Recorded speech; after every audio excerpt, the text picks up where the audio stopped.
just start with that. Yeah, so group one. All right. You're up. So this is I'm pretty sure this is the topic that I want to address in my paper. And the question is, what are John Marshall's motivations as a judge? And like that, at first my question was, what was John Marshall's reasoning for ignoring the last line in Article 3, Section 2? And then when I fleshed out the question a little more, it came to be that it was better to ask, like, what are his motivations as a judge? So, like, sort of how did he get to his ruling, and just, like, all the points that come with that. Like, I feel like there are a lot of, like, subtopics that could come with that question.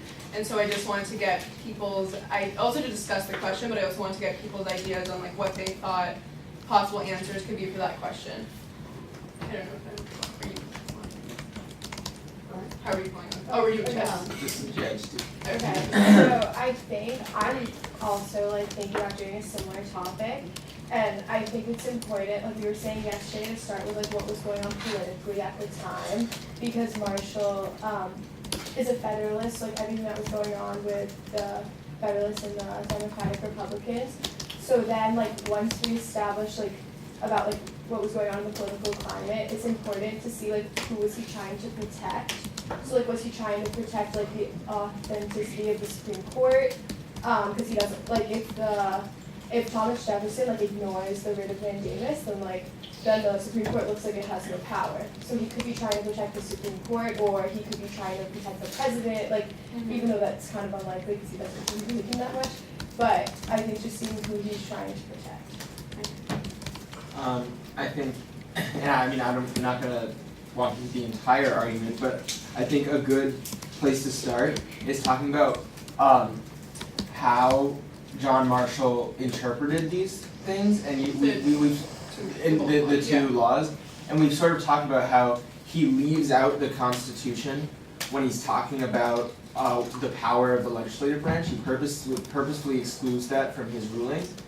But he's extremely capable of invoking and close reading the Constitution when he's talking about the Supreme Court's power. So to me, that screams an agenda. That is saying that I want. What? Sorry. So we were talking about when he quotes the Constitution, he leaves out the part that empowers the Congress. Remember the exceptions and regulations clause, Right. and But he shows later, when proving that judicial review should be existing, he is very capable of invoking the Constitution, talking about the supreme law of the land, talking about why the courts can't interpret this as law.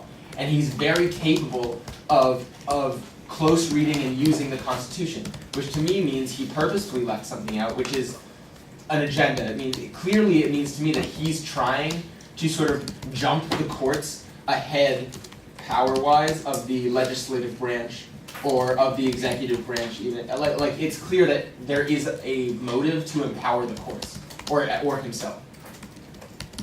So if I jump in to help you answer your question, what are John Marshall's motivations as a judge? I think there's two parts to answering this question. The first part is answering what is the context of the time, where I would say what the status of the Supreme Court is, what the status is with Federalists and Republicans, basically the context of the case. Something that could help you, could be insightful into that, is to talk about John Jay refusing the position. So then you could say like, it's really, the Supreme Court is really not a big deal at this point.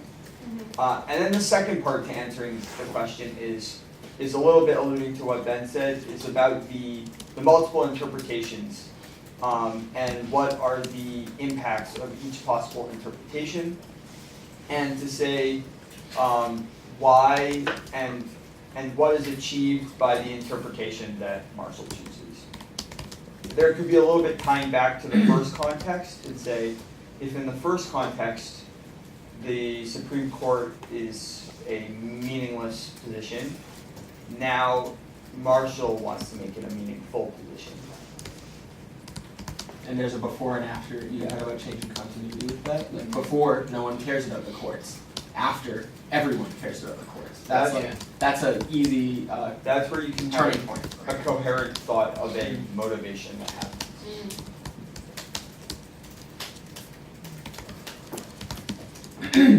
Just FYI, I don't know if you guys are paying attention when I'm writing, so I don't know if this is going to be helpful in furthering the conversation, but I just jotted down a few thoughts that I had in terms of what possible motivations there may have been. It's the top bullet point. He could have been motivated to help the Federalists, to empower the courts and or just the Supreme Court, to empower the U.S. as a whole, to empower the federal government, to empower the Constitution, to empower himself. I mean, I'm not... So those are all possibilities.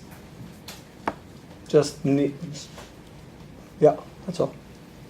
I wonder what it means to empower the Constitution, given that the people who, I would assume that it's more important to empower the people who read the Constitution, as opposed to, like, the Constitution already has power in my mind, so what exactly that means. There's fragility with the system. It's only a system that's existed for like 15 years or so. And already with the last system, the Articles of Confederation, they just sort of threw it out. So a relatively young constitution isn't necessarily as empowered as one might think. But just because it's young doesn't mean that it necessarily doesn't have power, because they created the Constitution in response to the fact that the Articles of Confederation didn't have power. So these ones should be more powerful. Today we see that the Constitution is incredibly powerful because there's 200 plus years of rulings on it and faith in the system. But with only 15 years of faith in the system, with only 15 years, there's not as much faith in the system. No one has ever seen a judicial review done before, so they don't know what it'll mean in terms of constitutionality. No one has ever, the question of whether something is constitutional or not has never been asked. So the Constitution doesn't have that much power yet. Once the question of whether something is constitutional or not is being asked, that empowers the Constitution because it means that it's the basis for which laws can be legal or not. Well, it's only has power if somebody's there to use the power and actually enforce it. If something's not enforced, it doesn't really have power. So. Yeah, there's never been an enforcement of it, so there needs to be some enforcement, or 200 years of enforcement, to really see it have power. Hadass, do you feel like your question was answered? Yeah, for the most part. I think the only thing that I need to consider for the rest of my question is that I feel like up on the board, there are a lot of possible motivations. So I think when I think I want to answer or address at least every single type of possible motivation, or either come to a conclusion of which one I think it is. So the only thing that I just think it answered my question. I just need to consider there are so many things that we see him doing. I feel like he contradicts himself a lot. When in the last when he addresses where he thinks judicial review comes from, and he says, and he talks about the Constitution and how he thinks it's the supreme law of the land, and how he thinks that it should take precedence when something's in conflict with it. The thing that is conflicting with the Constitution should always override that. But then to me at least, I think that he intentionally ignores the last part of the Constitution. So in that I see he contradicts himself. So there are just things like that I need to consider, that I want to just talk about a little bit more, if that makes sense. Celia? Well, I think when you're considering that, you can also talk about that's motivation. What is his motivation for leaving that part out, and it could be political, and also what is his motivation for ruling two different things on the different cases. Is it political? Is it trying to protect something? What is his motivation specifically when he's ruling on the other cases, and what is his motivation, and why did he choose Marbury to do judicial review instead of one of the other cases? By the way, just FYI, those might be worth unpacking together as a group. I mean, which I think you're getting at this bottom question, does John Marshall contradict? I mean, I think that many of you guys perhaps are taking for granted that Marshall has contradict or does contradict himself, or that he is inconsistent. I'm not sure that I would necessarily so easily conclude that. Okay, bring up some examples of like where there are contradictions. So the Stewart versus Laird case is the one we studied. So handout 12, I guess.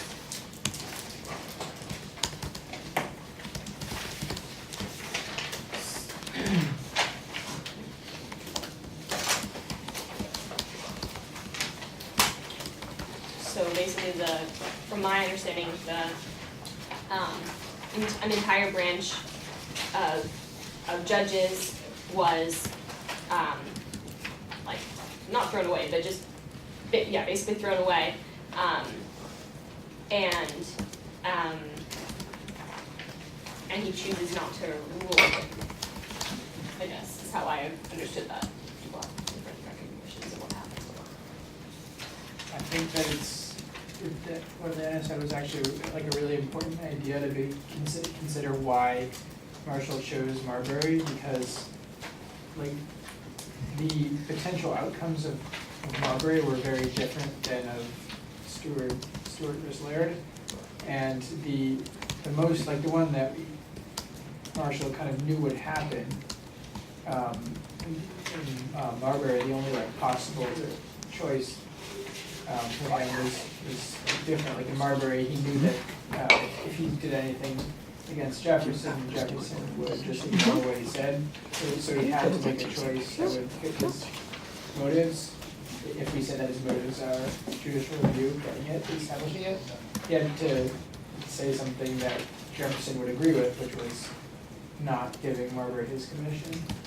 So, and it would have been the opposite in Stewart versus Laird. If he had done anything to establish judicial review, then the Republicans would have ignored it because it would have been against what they said. Does anyone remember what the case was where Marshall rules that like Congress was the people that wrote the Constitution, so they would know what they were saying? Maryland. Yeah. That was my comment. So that's another case in which there is some discrepancy, some inconsistency, because here he's like in the Marbury versus Madison case,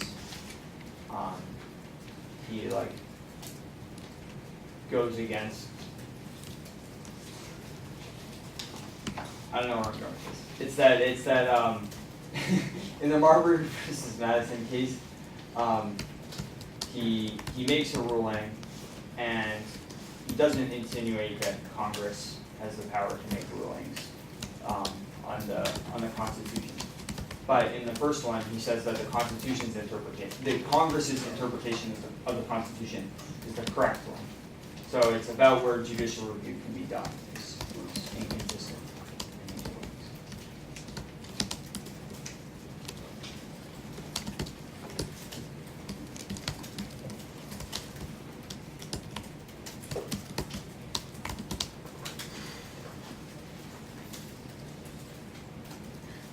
Well, you guys had started talking about whether, because he says it's hard to imagine that Congress didn't know what the Constitution meant in 1789. He says that in the McCullough ruling. And you guys had started to debate whether or not that actually was I think that's what you were getting at. Yeah. Was that actually a contradiction of what he did in Marbury? That's okay. I'm not sure it necessarily was. There's also the part about the Judiciary Act of 1789, that it was the same people writing that as the people writing the Right. Constitution. Exactly. So, did they know that what they were writing was unconstitutional or not? And if they knew that it was going to be unconstitutional, why would they have written it? And how Marshall rules is that they know in McCullough versus Maryland, Marshall rules that they know what they were talking about when Congress made legislation. So because they must have known that it was constitutional because they wrote the Constitution. So, but then he goes on his back by saying that the Judiciary Act isn't constitutional, even though it's the same people writing it. Well, I think that's like the beauty of what he did, what he was doing. He, like, I mean, this is a paper topic in of itself about judicial supremacy and stuff. But like, the power in this ruling is that he literally stripped the Constitution from the very people that wrote it and took it into him, made it his own power, and made the courts the guardian of that, and sort of ripped it away from being a manifesto written by a certain group of people who are still alive to being the greater laws of this country who belong to no one except the position of the court and the people. So, like, it's like a crazy power move and like a huge middle finger to Jefferson and the legislative branch in terms of like what he was doing, But Ben, whether it was purposeful or not. Ben, the way that you said that Yeah. is chronologically incorrect. What do you mean? Because he strips it away. To your interpretation, Yeah. he strips it away in 1803. But then McCullough versus Maryland, which he says that the people that wrote it knew what they were talking about, happens in 1819. So he almost gives it back. Oh, like when he's saying, yeah, but I think that could be like an offhand comment in order to avoid a direct ruling in that case because he doesn't want to But start a that fight. still Like, provides an inconsistency. Well, well, he doesn't have to be consistent. the argument in favor of Marshall would be that It's claimants. in Marbury was the thing that they wrote that was unconstitutional in the Judiciary Act was one little section, so it was like an oversight. They just like made a little mistake, but for McCullough, that the entire thing, like they knew what they were doing, and the entire law was being challenged, and he's saying that they knew that the entire law was constitutional, but they just like wrote something wrong in Marbury. And so that little bit was unconstitutional, but like they still knew what they were doing in general. But can you specify the difference, your distinction you're making? I think, I don't remember who said this in what other class, I think maybe it was Mr. Cannon, I don't recall, but that Marshall rules, like two sentences or like one section of the Judiciary Act of 1789 unconstitutional, and you think that the inconsistency was the people who wrote the Constitution also wrote the Judiciary Act, so they must have known what they were doing. But an argument in favor of Marshall would be that those people just like made a little mistake and like overlooked something when they were writing that one section, but they couldn't have overlooked the entire law that. A creation of a bank. Right, they couldn't have overlooked the entire creation of a bank. They knew that that entire thing was constitutional. You can also prove that this case may be more about him than it is about a pure legislative violation. Say that again? Like it could prove that this case, Marbury versus Madison, is more about John Marshall establishing himself than it is about like a pure legislative violation from a unbiased standpoint. So, Because he's saying that like, oh, the legislative branch were fine back then. So the purpose of Marbury versus Madison is could more be to insert himself somewhere in a position of power, or to take it away from the legislative rather than just purely rule on something that was a blatant mistake. doesn't that seem inherently problematic? That he I don't think so. I mean, like, it depends how you define problematic. Like, why do you think democracy works, and like, why do you want it to work, and why does the court exist? Like, that's a question in itself. I guess in terms of my understanding of the court's position, is to establish rulings and establish precedents and make sure that branches don't contradict, and that would appear to be the role of the Supreme Court, is to make legislative decisions as opposed to empower itself Wait, with. how's that jive with this rule? I mean that's the question I guess that we answered. I'm not like challenging what you're saying. Like, So it's such an interesting topic. do people think it's problematic if we assume that Marshall ruled on Marbury versus Madison just for the purpose of empowering the judicial branch? Is that problematic? I don't think so. I don't think What do you think? I'm still not really sure because, I guess since, well, obviously, the court part of judicial review is very important, and I guess where it kind of matters I think come from the position that is kind of on the head of that is seems like very motivated by what's in his best interest in court governance. I don't know, I guess it says something about what judicial review or how it says something about where it came from and where it is now maybe. I don't know how it is there. I don't think it's problematic if the motivation of the ruling is to bolster the role of the Supreme Court.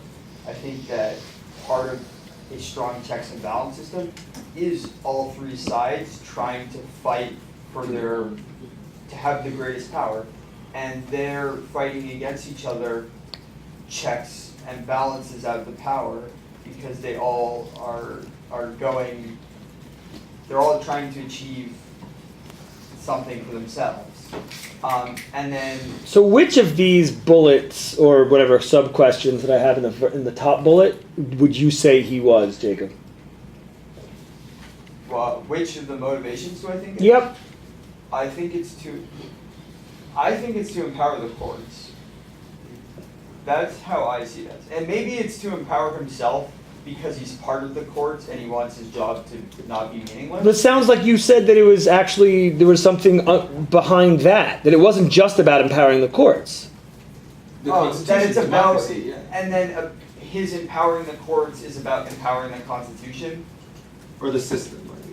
So like I think it's only up to empowering the courts because I do think it's not the most pure love of the Constitution that I would see in his rulings, where there's a little like flakiness on how he rules and like leaving out a section to just not rule on.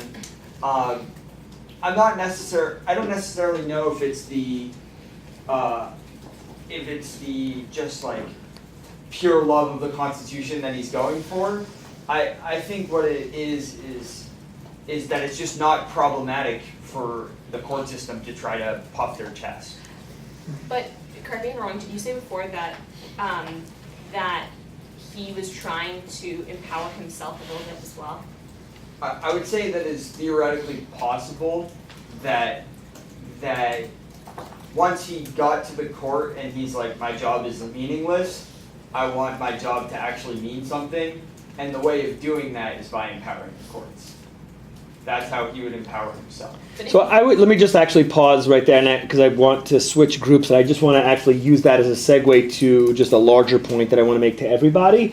If you make a claim like that, which is fine, you can make whatever claims you want, just make sure that you have evidence to support that. One could argue that John Marshall was doing what he was doing because he really wanted his job to be a more powerful job, a powerful office. That's why I said it as a theoretical. It's possible. I would just want to know what evidence do you have that would support that. And again, I'm not saying there isn't. I just would want to make sure you bring that. Especially since we have evidence to the contrary. It's like a conspiracy. Possibly. Okay.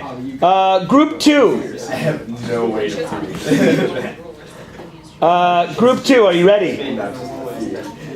That he was directly related. Okay, Jacob, guys, let's. Who is in group 2? Raise your hands, please. All right, you may begin. Okay. Should we kind of just do like with the last group? Like? Yeah. Do you want to moderate? Yeah. Okay. So last time we ended up, I think, talking about how we ended up talking about whether Marshall should recuse himself and when.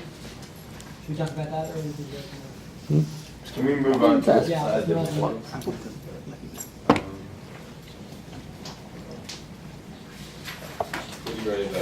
Can I quick throw you something? So I was thinking about writing about like that. I think someone was talking about this in the last class that sort of the ends justify the means, that even though it probably wasn't a constitutionally sound decision, the result that came from the case and the precedent that he set for judicial review makes the ruling okay, because it sort of is the foundation of the role of the judicial branch in our democracy. I was wondering what people thought about that. I feel like that's tricky because then you could say like any ruling that anyone makes, whether it's like actually legal or not, you could be like, it's okay because then we'll just by the means. Like I'm not saying that I completely disagree with you, but it's sort of a slippery slope of like how far does that line go? Like it makes it more subjective. Right. So, I agree with sort of both of what Aguilar and Amavi said, but sort of in two parts, where I do think that it's sort of a tricky and slippery slope, except it seems like where we are now, I feel like we've gone way too far to just change our entire system, because one ruling may not have been fully sound when there are hundreds of other rulings that are sound, they use the same exact things. So I think at the time, I think maybe that's something that you could, like, if it's 1801 and you, or whenever the case was, and you say, wow, this was bad, I think then that's something that you could visit, but I feel like it's gone too far now. I mean, like, when you say that the case isn't that in, like, such a misconstrued version of, like, what the truth is, I guess, like, the Constitution is very vague about what it says, and it's, like, you interpret it. Yeah. No. Yeah, So- I'm not saying that like, or I didn't try and say that his ruling is so obviously wrong that there's no way that it could be true, except how I read it is that his ruling wasn't the way that I would have, and it might not have been the correct. But let's say it was really, like, just disingenuously wrong.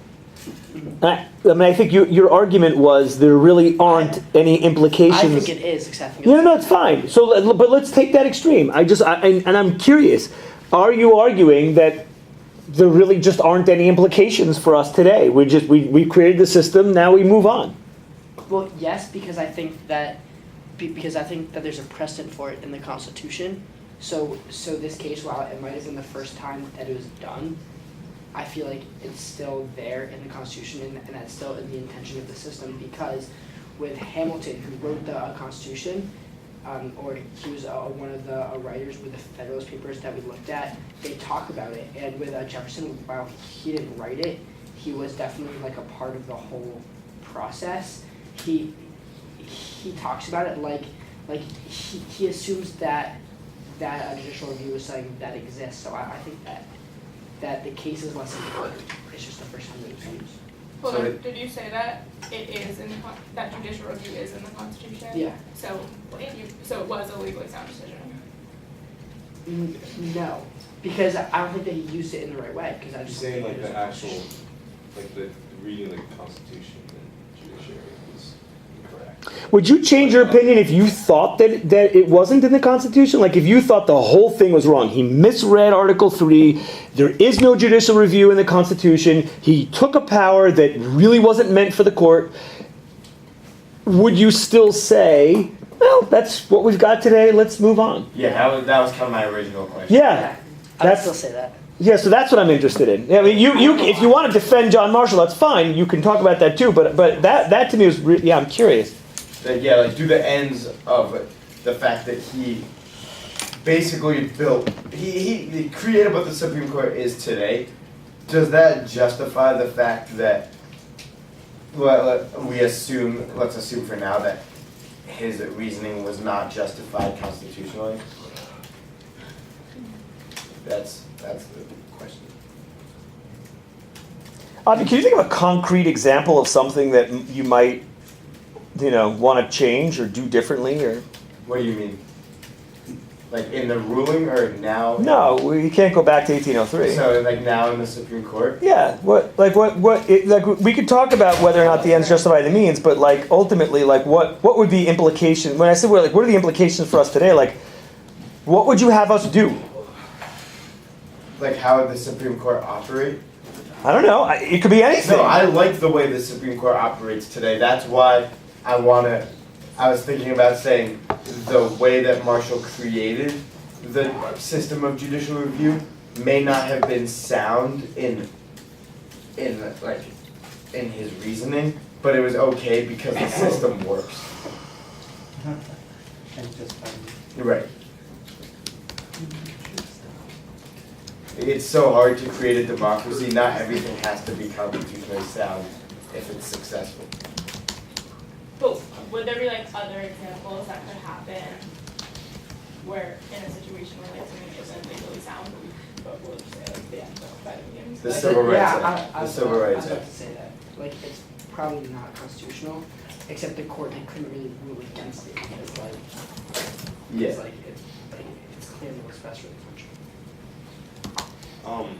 So I think that Adam actually had a point that because I think that the strength of judicial supremacy is what it is today is partly because of there's been so many court cases reinforcing it. Like I think at the time, like Marshall established judicial supremacy, but like the same way he couldn't really send a writ of mandamus that Jefferson would listen to. That doesn't necessarily mean that the other branches have to listen to him. So I think it's been established kind of through more like, I feel like, kind of respect than like actual legal law. But, yeah, but it's,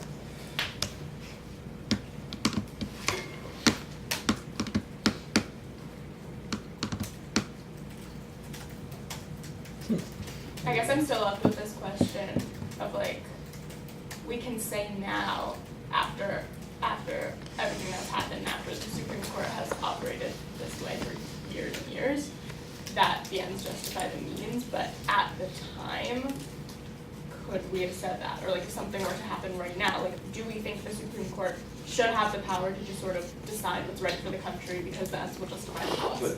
but I think that, like, I think I think that the Supreme Court doesn't actually have, this is kind of what we were talking about yesterday, but I think the Supreme Court doesn't actually have, like, supremacy, because I think in cases where it's really serious, like, they really violate the Constitution in a really obvious way, that the executive has, first of all, like, just has an army that they can't really do anything about, and then the Congress can appoint them and impeach them, so they could all be impeached, like, and I think that's shown in the way that, and I think that's kind of why Marshall makes kind of, what people think is a contradictory decision in McCulloch v. Maryland, is because he's trying to kind of give back some to the Democratic Republicans, because I think he's seen that they're taking away his power, like, they literally made the court not meet for a year. So like Yeah. very, very different times, but yeah, like they could just keep them not meeting forever, and they would have no power. Like I think he understands how much power the Congress has over him, so he kind of he gives them a little, he gives them something back, so they don't think he's gonna be like an oligarchy. So does that make sense? Yeah, I just don't think that's why he ruled that way, and McCulloch v. Maryland. Why do you think? I was think he thinking ruled about that it for a way while. to protect his party. Why would that protect his party? Because he's a wait, I just heard. He goes against his party. Wait, He goes against. Wait, in ruled McCulloch? in favor of the National Bank. Yeah, that was definitely supporting his party. Yeah, I Oh, think no. He upholds the federal Sorry, bank. I meant in the other. What's the other case? Stewart versus Laird, he goes against. Yeah, the Stewart federal. versus Larry. Oh, That's what I well, meant. well, in McCulloch versus Maryland, I think that he just rules that way because he wants to keep with his party, and there's no other real explanation in the Constitution that explicitly says that they can make a bank. I think a lot of his rulings are, like, obviously Stewart versus Laird, it sort of breaks that, but I think at least some of them are just part of, you know, he's just trying to protect his federalist, his cozy federalism. So how could we have created this whole entire judicial system off of somebody who was biased for his party? Gila, can you just do me a favor and read the last bullet point? Is this what you're getting at? Yeah. I mean, I'm just amazed. I'm just hearing everybody in this room saying, "Oh, okay, we write crappy legal opinions, but whatever." It works. Like Yeah. they're Is that right? How can we say that? How can we say it's fine, it just works? Like there's I no don't think precedent And also, that isn't he any equally any just- justice At this would point, write there is any precedent for ruling, and Plessy we'll just versus say, Ferguson. maybe it'll be fine, maybe it'll just work. That's what I'm wondering. Look, At the time. Oh, wait, guys, I'm glad you're excited about this. One person at a time. There you go. We've seen at this point that there is, today in 2017, there clearly is a precedent for writing legally shaky decisions that might still be the right thing, like we see here in Marbury, and I guess even. Civil Rights Act of 1964. We should get to Plessy and see if they feel the same way about Yeah. the correlation. I mean, that's And problematic. and even in Flint versus Fallout, some people think that was a legally shaky decision. Right, I think if you're gonna talk about this for a paper, you have to make it clear if you're gonna write about this from today or from 1803, because your answer's gonna, I think the answer would be very different.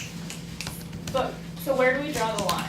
Like, I- when do we say this, they can't do that, cause Yeah. that's not legally sound? I It's feel like every case just has to be specific to that case, there's like no precedent, I feel like it's kind of, they just do what they I want. feel like it's kind of dangerous to like assume that the judges are gonna, the justices are gonna act in the best case, in the best like scenario for your like political beliefs, Yeah. because if that's how you're gonna judge like if a case is right or not, I think it's like, cause like there's judges that the Supreme Court upheld slavery, so like they made a lot of bad decisions, and if you're just gonna judge on the, like, so you can't just assume that the judges are always gonna be morally like sound. Right, decisions. like who You decides can't, that? so you have to That's judge kind it of an legally instead of morally. I don't think, at least in my opinion, I wasn't assuming that the Supreme Court is always gonna be morally correct or politically correct, or that they're always gonna agree with me, but the system works. You know, like there was a void that needed to be filled, which was who has power of judicial review, who has power of judicial supremacy, and Marshall in his ruling stepped in and filled that void, and even if he didn't thoroughly justify it through the Constitution, it still built the foundation for the system that has now lasted over 200 years. And like, I think that his primary thought process when he was writing out this ruling wasn't how can I justify this constitutionally, it was how can I build this foundation for the democracy that we're trying to create. But who says he had that right? As Supreme Court Justice, nobody was asking him to create the democracy. Well, he was one of the founding fathers. That's what they were all trying to do.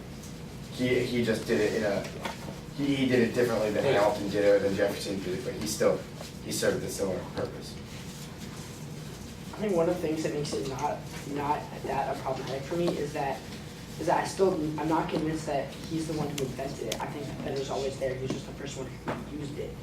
I think that's something that sort of. It's not explicitly in the Constitution. No, it's not explicitly, except it seems like from the Farrell's papers and the way that Jefferson talks about it, that they all just assume it's there.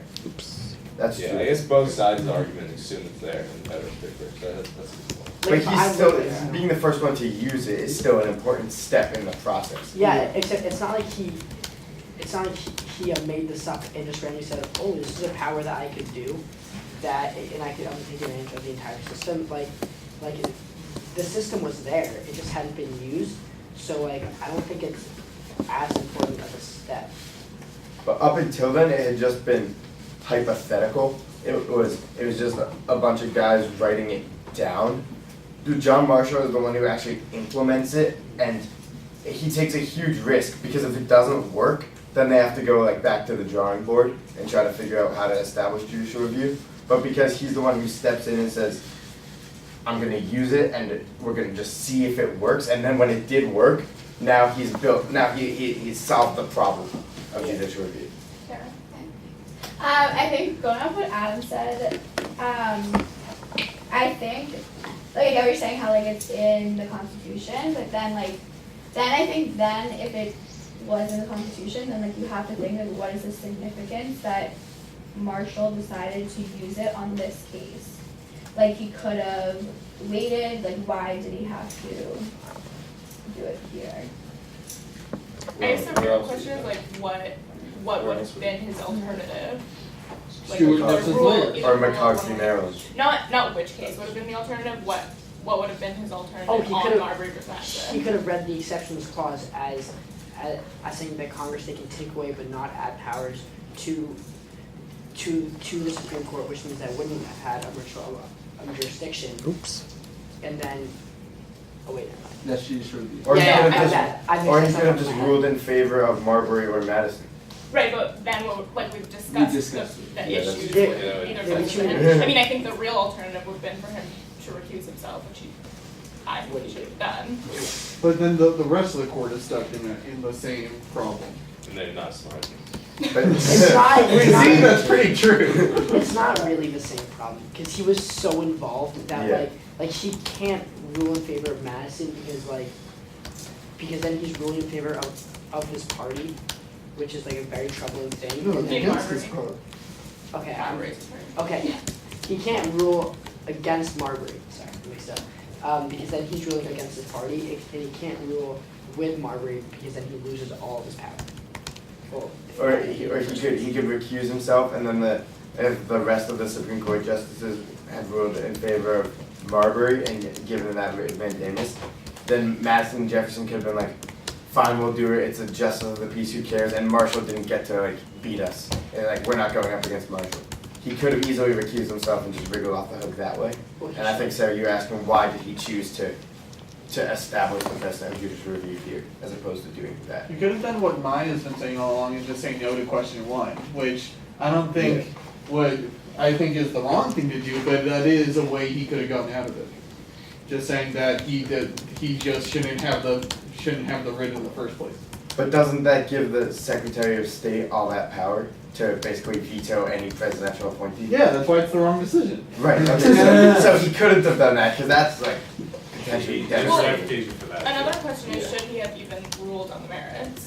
no. Probably No. Right, Yeah. if he's So true. ultimately gonna say there's no standing, why did he have the right to rule on the merits? Well, I that's don't just, think well, that's not like I in don't the think Marbury could Constitution, have like, any you fair should. trial. It's just kind of practice now, like, it's not, it's No, I not think that it is that's. against the Constitution.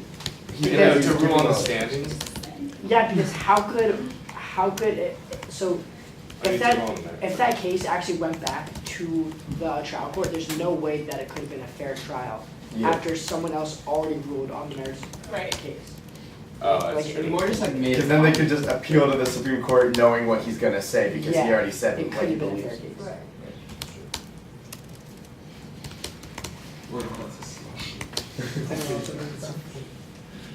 What are you trying to read? What I just wrote?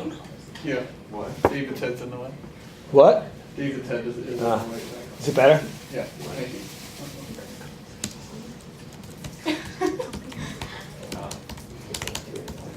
Wait, you guys have never answered this question. Did Marshall need to answer questions 1 and 2 to get to question 3? I don't think he did. I You're think he saying would have it's gone unconstitutional. straight to question 3 and just said he could have just said, we don't know whether like Marbury deserves a writ or not, but if it's about a writ of mandamus, we can't rule on that. But I think that actually makes sense to me, but I think Mr. Kent said that he like won over 1 and 2, like pretty quickly, he just didn't show us like the text of that. He answered the questions. Right. He did. He Yeah, did. that's Fair what I'm amount of saying. space on it. The questions 1 and 2 were the merits of the case. It was does. He spends like a long time on it, like in his decision, if you read the whole thing.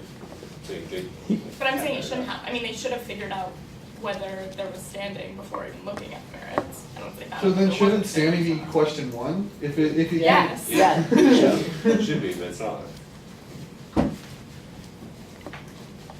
Yeah, he should have answered whether they're standing before he talked about the merits. So does that affect how we feel about him saying there was no standing and therefore establishing judicial review? Yeah, does it justify Yeah, I it? guess it doesn't really matter, it didn't affect that much, it's kind of different. I think now you'd sort of be hard pressed to find like a big group of people who are anti that. Like I don't have, Anti-judicial review. yeah, like I I think don't have any it's gonna like, like get pulled on this. like I don't have any proof except like both parties kind of like it, and so I feel like it's not really like a troubling thing anymore. And I think, at least in my opinion, like it was so clearly, like I think based on the Fagos papers and sort of the way they found others talk about it, it's so clear that it was a part of the system that I don't find the result that was really very troubling. Adam, and everybody else. Seriously, where's that question that I wrote? Mr. Gadsden. Here it is. Should the question? No, I am. I mean, God, you guys really? Who does the system work for? Really? Seriously? You keep saying the system works. We have a 250-year-old democracy. White people, non-Indian white people. Who does the system work The for? Rights Act. Huh? Oh crap! I couldn't get. This is not going anywhere. Yeah, I'm saying really controversial stuff here. What? Seriously? Does the system work? It works well enough. All right, I'm shutting up before I say something really stupid. Don't look at me. Talk to each other. The problems that I think you're talking about are not the problems with the courts. I think that's the problem with the legislative and the executive branch. Like the courts, like It's the country as a whole. yeah, they ruled against Major Jackson.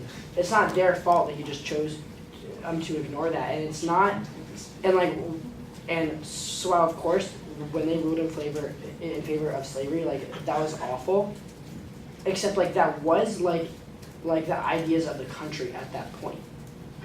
So we can think about it with hindsight, where like now obviously racism and slavery are the wrong thing. Except I think it's hard to sort of blame the court at that time when it seems like most people thought that slavery was okay and that it was just like the law of the land. And I think that a lot of the problems that arise are not the problems of the court, and it's the executive branch or the legislative branch. So it sounds to me like you're saying judicial review is not actually an integral part of our system. And the integral part. No, I'm saying it is. Oh, sorry. No, it's quite the opposite. It's that when a problem, usually when a problem comes, it's because the people, they don't recognize what the court says as the supreme law, which I think it should be. Wait, can I ask Mr. Pat a question? No. Are you saying that that Supreme Court having judicial review is only for white people because the Constitution is biased for white people, or because? No, I'm just responding to when people. So here's the argument, the line of argument that I've heard people make.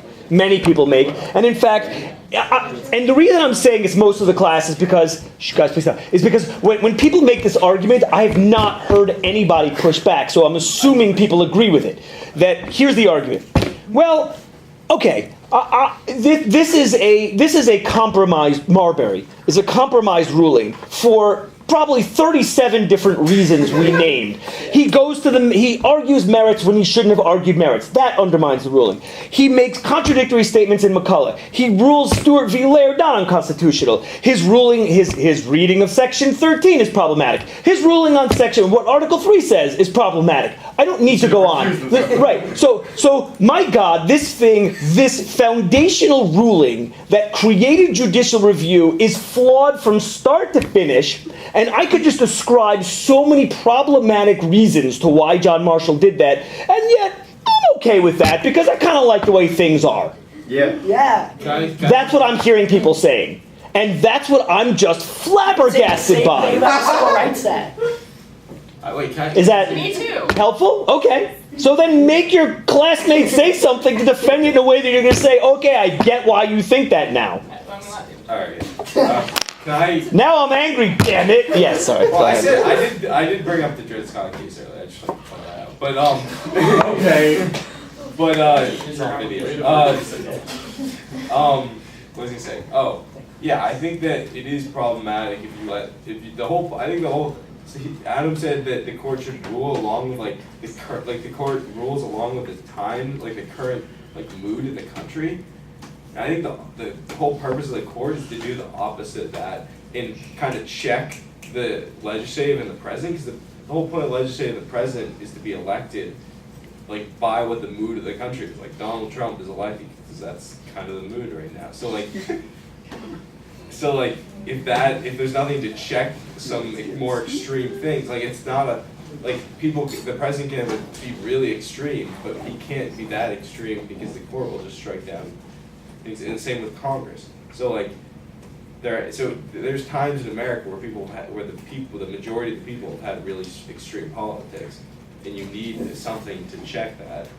And that's, I think, part of the whole purpose of the Supreme Court, and why all of us like judicial supremacy so much. Like, I think that's part of why it's so important. But the thing about judicial supremacy and what we're talking about is that having the president be allowed to nominate the justices creates an inherent bias towards what he's doing.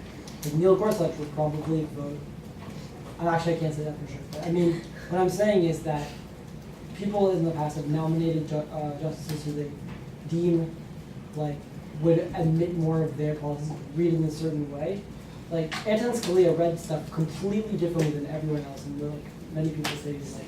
I mean, at least they had some legal basis for their rulings. Like they might read it differently, but I think as long as they're within as long as they're making I don't think Marshall's arguments are the best, but I think they have some legal reasoning that you can kind of get through, and it's really stretched. And that's why it's kind of a problem.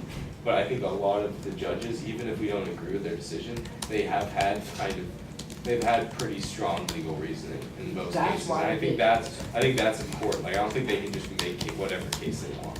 I think that's why the executive branch should have the power for a judicial review, because they don't have to write a brief, they don't have to explain their thoughts. The Supreme Court does, and also to what Eliezer said, that there is a check on the nomination of the Supreme Court, which is that the House votes on it. So if Trump wants to, he couldn't just put someone who's so crazy there, because the House wouldn't vote for But him. let's say he's working. Let's say the House is a majority Republican. Except still, Republican versus. If it was a single Republican. it's still Equality. exactly. Republican. They're The views of right. a Paul Ryan are very different from the views of Trump. So or like a Mitch McConnell are very different than the views of Trump. So like that still acts as a check. That's not all about party. But I would argue that the reason, like Mitch McConnell, for instance, he denied, he blocked Obama's nomination of Merrick Garland last year. Clearly on political reasons. So if you have the Senate allowed to nominate, allowed to choose who becomes and who does not become supposedly an impartial person who rules in the law, then I mean it doesn't make sense. It's like you see him vehemently block someone. I mean, I guess you could say. You could argue that it's like a totally separate thing. Like that's just a horrid Hey, stick to crime. Sorry. Show him. Ladies and gentlemen, we are done with Marbury versus Madison. Shabbat shalom. No, you're done with it. We aren't.